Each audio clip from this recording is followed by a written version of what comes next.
afternoon, folks. It's Tuesday, September 27th, and this is Atlanta Food and Farm micro garden lesson experiment.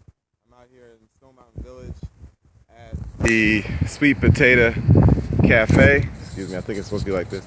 Sweet Potato Cafe is a farm to cuisine restaurant client of Atlanta Food and Farm, and I'll take you inside later on. But basically, we're here converting their existing raised garden bed, kitchen garden into a expanded temporary fall garden in preparation for the conversion of this enterprise into a what Atlanta Food and Farm calls a farm at table peri-urban farm enterprise. So we'll talk about that later on, but basically today I just want to share with you the technique that I'm experimenting with these raised beds. Basically, we had existing beds that had summer crop when we arrived, and so we took that out, and now we are trying to amend the soil in preparation for fall planting.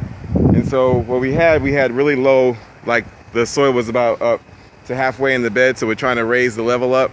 And so to do that, we're using material from horse manure, partially decomposed wood shaving piles that we got from a reference by Kari Giap on Facebook. So we ordered two 12 cubic yard loads to be delivered here, and so these are the piles over here behind me, and we're basically taking from these piles to do underfill in the beds of the manure, and then we're going to accelerate the decomposition to create compost underneath for the spring and next summer, as well as to create some heat to sustain the production over the fall. So what you see here in these beds, if you can, we're doing something I call cavity composting. And so we're digging holes in the pile to remove material, but then we're going to use that material in the beds, but these holes will be receptacles for organic matter from the restaurant, and they'll be, turned into the piles to fill those holes. Those holes are already hot beneath them, and so we feel like the addition of green and other vegetables from the restaurant, as well as the grass clippings and so forth, will create nice cavities of compost or compost cavities in these piles until we get ready to use them when we strip till the entire sort of 3/4 of an acre that's behind me. All this land back here will be involved in the actual redesign with Ziegler Homestead Services. Joey Ziegler's doing a site plan for this. So you can see maybe better from this angle, these compost cavities, they go in about the length of my arm, and they're placed strategically throughout the pile to receive that organic matter. Now back over to the beds. So what we're doing is basically making a little pancake batter kind of thing. You guys are really familiar with that, I'm sure.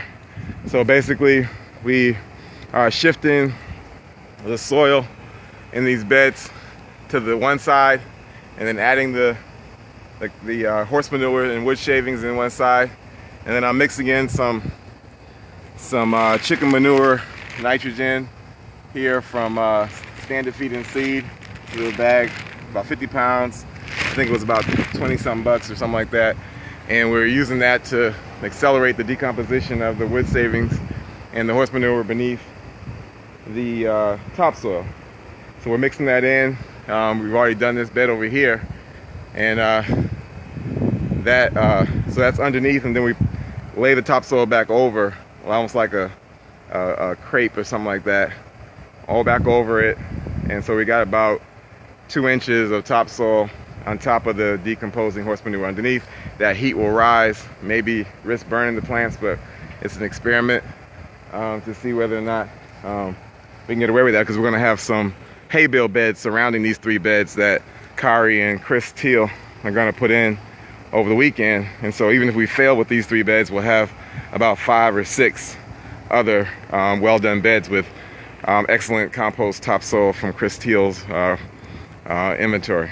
So anyway, again, I'll post some images, still images of this later on AF2's Facebook page, so you can get the full gist of what I'm saying in stages. And I'd love to get some feedback from the other urban farmers to see whether what I'm doing makes any sense. I'm just going to take you over here to see the restaurant, because it's a wonderful place to eat, family owned, black couple, the chef Karen Patton.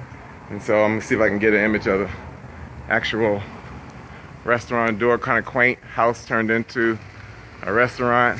And then we'll wrap it up by going in and see if we can, this video's kind of long, I don't know if it's gonna make it on Facebook. And we're inside, and we got Noreen with Georgia Women in Agriculture in here working on a grant. And then Chef Karen is behind me doing some training. Hey, Chef Karen. So we basically were doing instruction about the techniques we're doing out there for our Facebook users. All right, guys, I'll see you next time. I'm out here wrapping up this sweat. Take care.